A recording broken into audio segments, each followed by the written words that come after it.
দর্শক এখন যাচ্ছি ময়মনসিংহে, সেখানে আছেন আমাদের স্টাফ করেসপন্ডেন্ট আয়ুব আলী।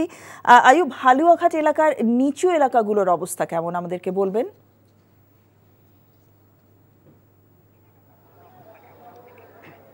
জি, আপনি যেমনটা বলছিলেন, আসলে গত বৃহস্পতিবার থেকে এখানে তুমুল বর্ষণ হচ্ছে এবং বর্ষণের পাশাপাশি কিন্তু পাহাড়ি ঢলের কারণে এখানে নেতারি নদীর বাঁধ ভেঙে গেছে কয়েক স্থানে। যাওয়ার পরে এই যে বাঁধ ভেঙে যাওয়ার পরে কিন্তু লোকালে পানি প্রবেশ করেছে এবং প্রথম দিকে ধোবারাতে বন্যার অবস্থা খুবই খারাপ ছিল।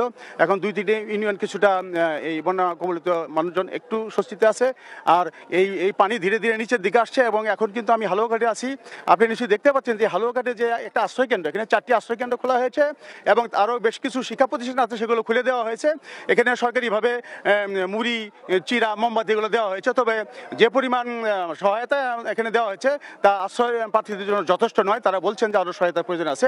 এখানে বিভিন্ন স্বেচ্ছাসেবী সংগঠন সরকারি পর্যায়ে দেওয়া হচ্ছে। আপনি নিশ্চয়ই দেখতে পাচ্ছেন যে এখানে আমি কিছুক্ষণ আগে এসেছেন বিএনপির যুগ্ম মহাসচিব সৈয়দ ইমরান সালেহ প্রিন্স, উনিও দলের পক্ষ থেকে এখানে ত্রাণ বিতরণ করছেন। তবে এখানে আশ্রয়প্রার্থী 200 জনের মধ্যে আমি নারী পুরুষ অনেকের সাথে কথা বলেছি। তারা বলেছেন যে আমাদের আরও সহায়তা দরকার, কারণ আমরা 3-4 দিন যাবত এখানে আছি, আমাদের বাড়িঘর পড়ে গেছে পানিতে, আমাদের আশ্রয় নেওয়ার জায়গা নেই এবং তারা অনেকেই বলছে যে এই বন্যা পরবর্তী পুনর্বাসনের জন্য আমাদেরকে সঠিকভাবে সম্পৃক্ত করা হয়। এবং এর জন্য তারা প্রথমে যেটা বলেছেন, নিম্ন আয়ের মানুষ এবং গরিব মানুষ, তারা বলছেন যে আমাদের ঘর বাড়ি সব পানির তরে ভেসে গেছে, আমাদের এই বাসস্থানের জন্য ব্যবস্থা করা হয়। আর আমি প্রশাসনের সাথে কথা বলেছি, ওনারা বলছে ওনারা একটা অ্যাকশন প্ল্যান তৈরি করছেন এবং সেখানে বৈষম্যবিরোধী ছাত্র আন্দোলনের ছাত্ররা থাকবে এবং বিভিন্ন স্বেচ্ছাসেবী এবং সামাজিক সংগঠনের সাথে যুক্ত হয়ে সরকারিভাবে তারা এই বন্যার্ত মানুষের পাশে দাঁড়াবে। জসিন্তা। দর্শক, ময়মনসিংহ থেকে জানছিলাম বন্যার খবর। টাকা চুরির জন্য যদি আমার গলায় জুতার মালা পরাইতে হয়, তাহলে আমার শালীর সাথে প্রতারণা করার জন্য তোর ফাঁসি হবে। দুলা ভাই, আপনার তো ঘর জামাই বইলা একটা পরিচয় আছে, আমার তো তাও নাই।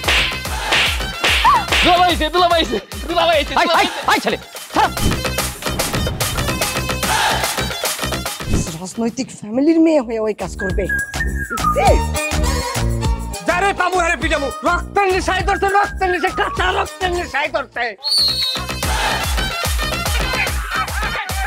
তোমার এই পলিটিক্স আমার বাম পকেটে থাকে। পাঁচুর বউরে জামেলা পাকাই। এই বেটাই, আমি তখন বিয়ে করিনি। দুইটার আমি গুলি করে মারু। মাসুদরা কোনোদিন ভালো হয় না। আপনার পোশাক দেখে কিন্তু আপনার তালুকদার বংশের লোক মনে হয় না আব্বা, আপনার মনে হয় যে আপনি ফকির বংশের লোক।